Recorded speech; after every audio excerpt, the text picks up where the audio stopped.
Okay, now for the southern colonies. During the early 18th century, the southern colonies expanded through plantations, and labor was found in the establishment in North America of the Atlantic slave trade. From 1700 to 1770, the southern colonies grew ninefold. Okay? Virginia, Maryland, North Carolina, South Carolina, and Georgia.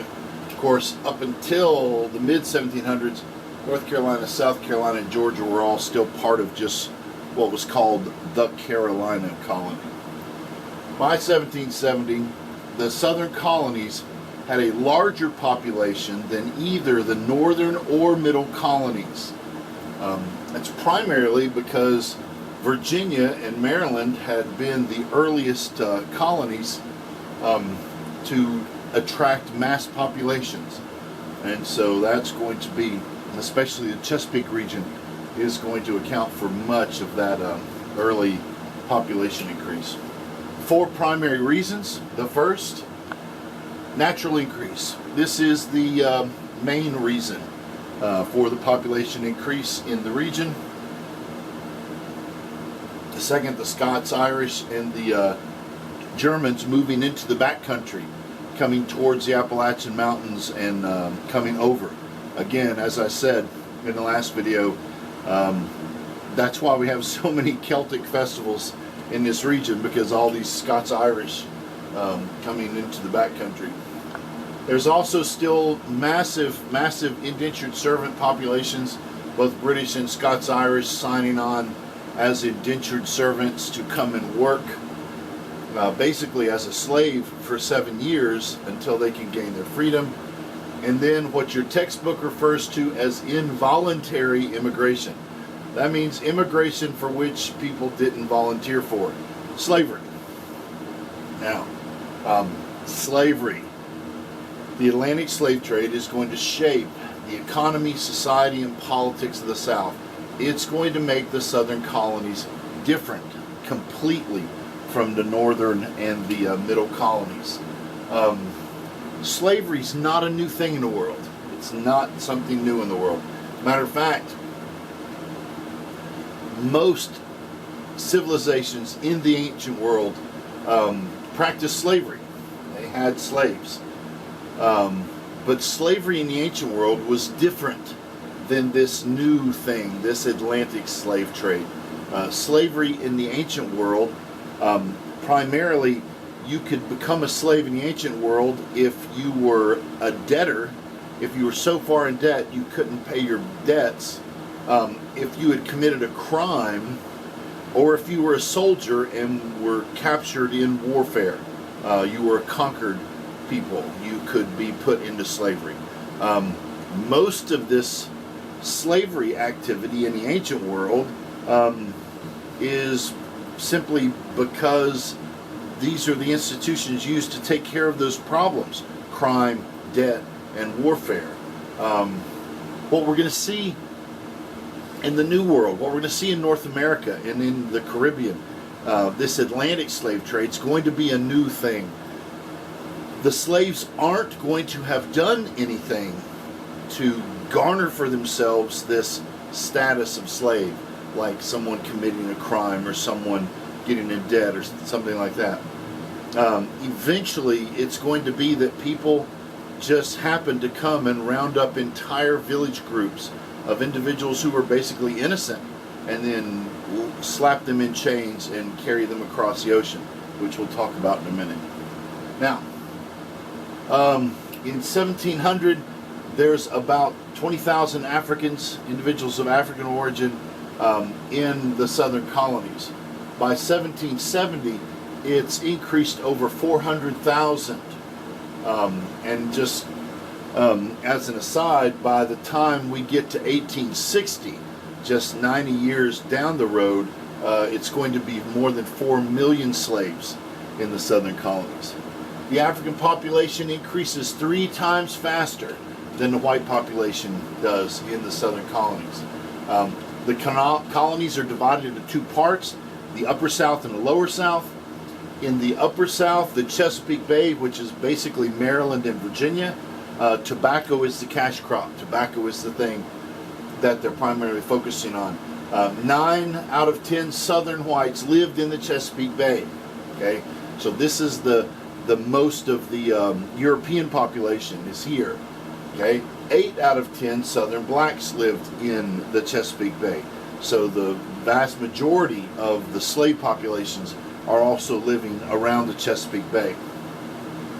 There will remain a white majority throughout the 18th century in this regions of population, even though the majority will dwindle from 4/5 down to 2/3 during this period. Now, the Lower South, the Carolina colony, as we call it originally, 2 primary cash crops, rice and indigo. Indigo is a root that when you crush it and boil it, this root is makes a blue dye. And the British really prize this blue dye for making their sailor uniforms and all that kind of good stuff. And so it's one of the items that's on the Navigation Acts, one of the enumerated items that can only be shipped back to England. And of course, the rice crop in South Carolina, the rice crop is so abundant that it practically feeds the world with this with the massive rice crop that they produce. In 1700, only about 5% of the total population of the southern colonies lives in the Lower South. But by 1770, that population is going to increase significantly to 15% of the population. So it's not necessarily a shift in population, it's an increase in population from not only immigration, but also individuals coming down to the Carolinas from Virginia to establish new residents. South Carolina, or the Carolinas, was the sole British colony until 1732. 1732, the Carolina colony is broken into North Carolina, South Carolina, and also the settlement of Georgia. Okay, blacks in South Carolina outnumber whites 2-1, and in some districts as much as 10-1. You have to remember, rice grows in what's called rice paddies. These are fields full of ankle-deep water. And this is South Carolina, and it's the summertime. There's other things that grow in standing, stagnant water. Mosquitoes. So where these plantations are, most of these plantation owners don't want to live where their plantations are. They live in Charlestown, on the coast, where they have the prevailing winds that help to control some of the pest issues. So what they'll have are individuals who are managing their plantations, who live on these plantations where all of their slaves are. So it's a much different kind of environment. Most of the slaves are going to come from this region of West Africa. You can see it on the inset map here. Names like the Windward Coast, the Ivory Coast, the Gold Coast, the Slave Coast. Most of the slavers are going to make their way to West Africa, and they're going to start moving inland. And they are going to start attacking and capturing entire villages. The numbers of people brought out: 1.5 million, 1.5 million, 1.5 million, 1.5 million, 1.1 million, 110,000, 110,000, 500,000. These slaves are captured here in Africa. They are put in chains and they are placed in boats, and they make what's referred to as the Middle Passage. The Middle Passage. This trip from Africa to the Caribbean, right? This trip from Africa to the Caribbean is what's referred to as the Middle Passage, because from the Caribbean they get sent to wherever it is that they are going to be purchased. These slaves, these slavers, this is big business. In order for the population to increase from 20,000 to over 400,000, you have to understand that these people are attacking these territories constantly, bringing slaves. back not only to the Carolina colonies, but all of the sugar plantations and all of the plantations, the Spanish plantations and the gold mines in South America. This is a picture of a slave ship. It'll be much easier for you to see if you download the PowerPoints. The slaves are housed in these slave ships. This is the hold where they have all the other cargo. The slaves are housed in this little area between the cargo hold and the deck. And so they're placed here. And there's 4 rows, okay? There's 4 rows. You've got a row against the wall, and then a row in the middle against the masts, and then a row against the other side of the mast, and a row against this wall. Each one of these rows has 2 tiers.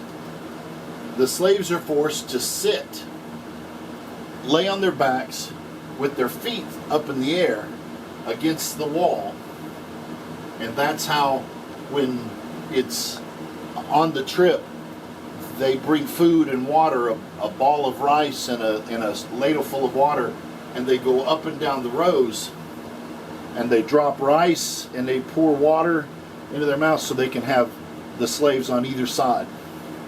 Now, part of what's going on as these slave ships start coming, these slave ships are cargo ships. They are, the people are attempting to make money off of shipping this cargo. And so these cargoes are insured.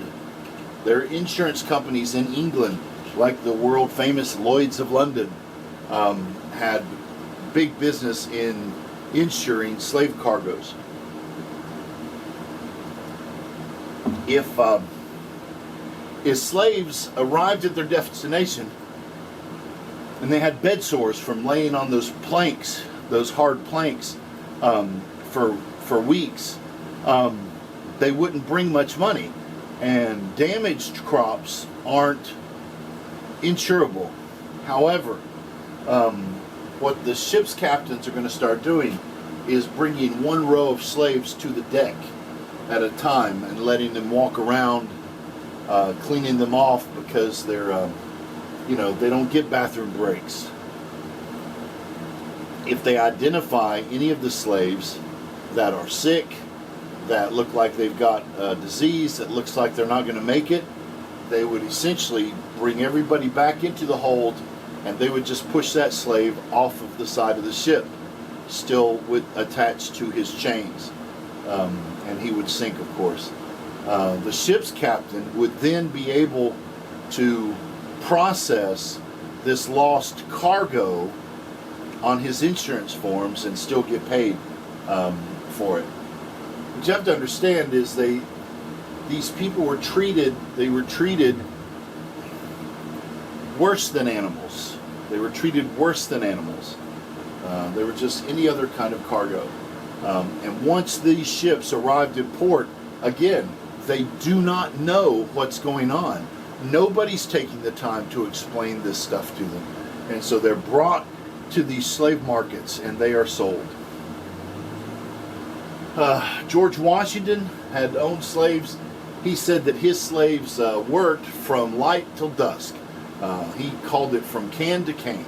So summer working hours were much longer than the winter working hours, simply because you start working when the first light comes up and you stop working when the sun goes down.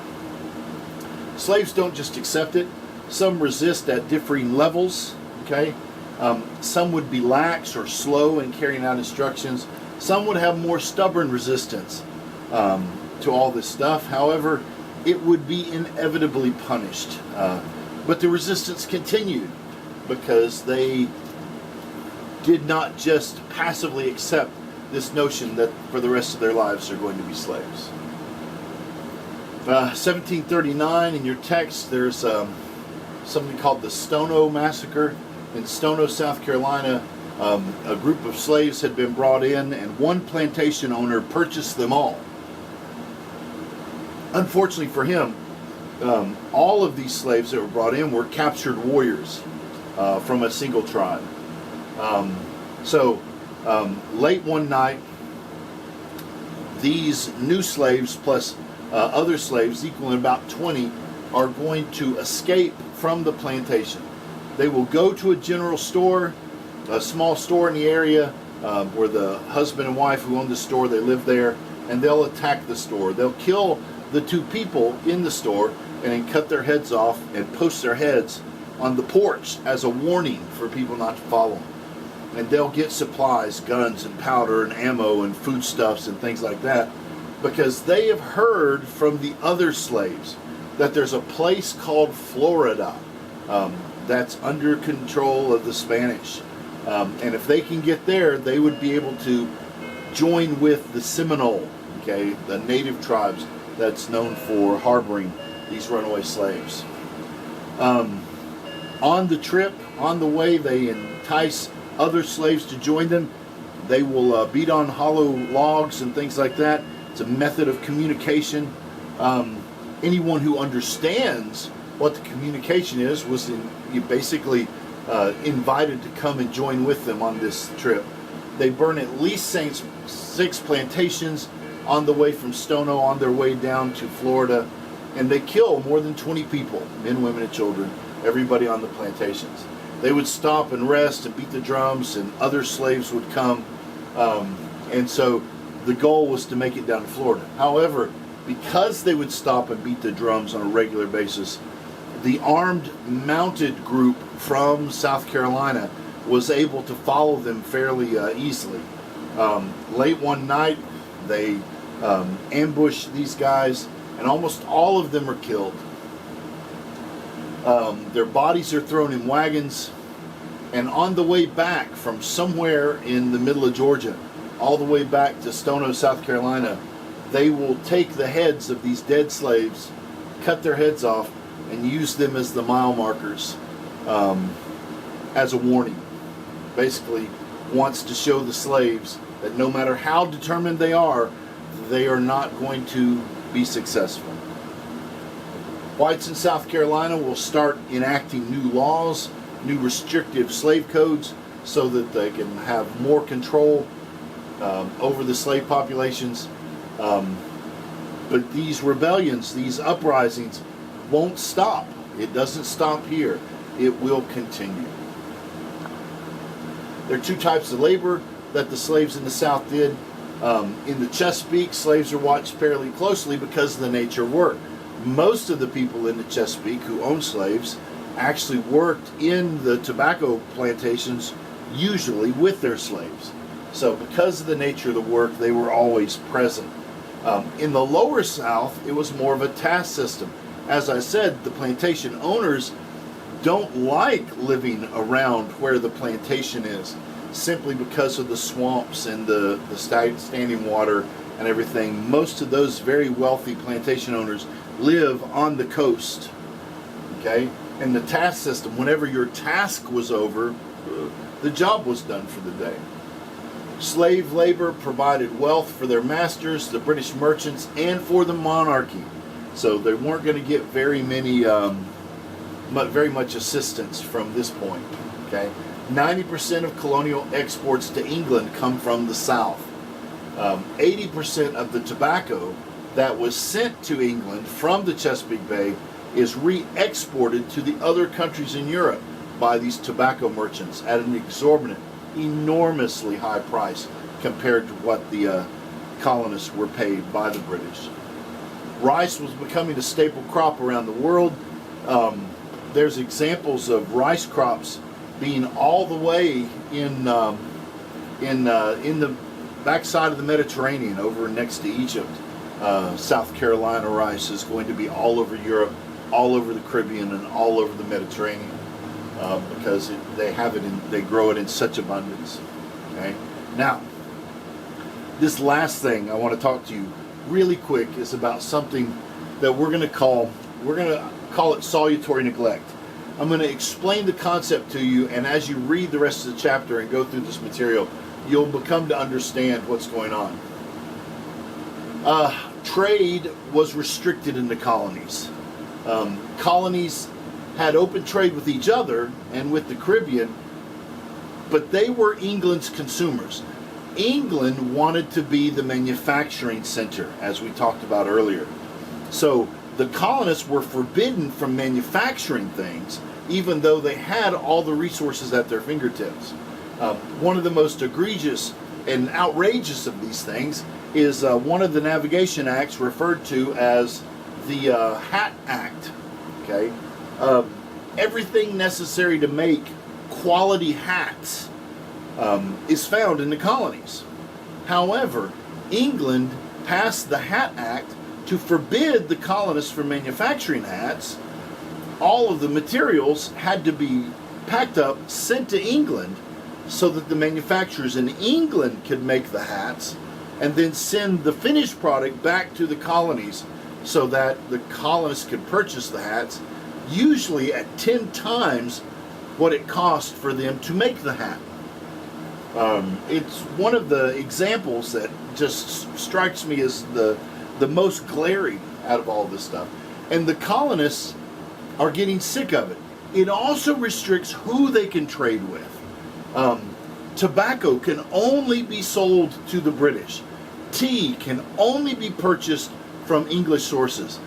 Sugar and molasses can only be purchased from English sources, or else you would pay a fine, you would pay a tax, you would pay a tariff on goods that you purchased from sources other than English sources. Now, our trade is booming. Our trade is booming. And so here's sort of what's going to happen. The tobacco farmers have all of this tobacco, and they're going to send it to England. All the tobacco England wants has been sent, but there's more tobacco. There is still more tobacco in Virginia. Late one evening, a ship from Holland, a Dutch ship, comes sailing in the harbor. The Dutch ship, the captain goes to the port master and says, oh my, I have a ship full of tea from the Dutch East India Tea Company.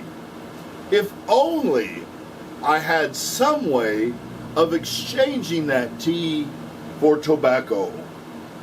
Well, the Virginians think, we've already sent England all the tobacco they wanted, and the Dutch are offering to sell them tea at a substantial discount to what they normally purchase it from England. And they're willing to pay a higher price for the tobacco than England pays them. So as they're still doing their commerce with England, when the Dutch come, who's to hurt? Having a little side action going on. That's what we call the Ubers and everybody, a little side business, right?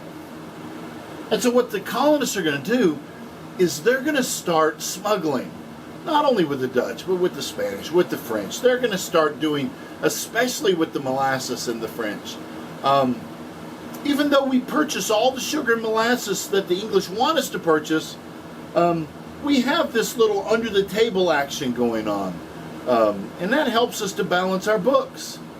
Okay? Now, England doesn't notice because we are not their primary interest. So they don't pay attention to us.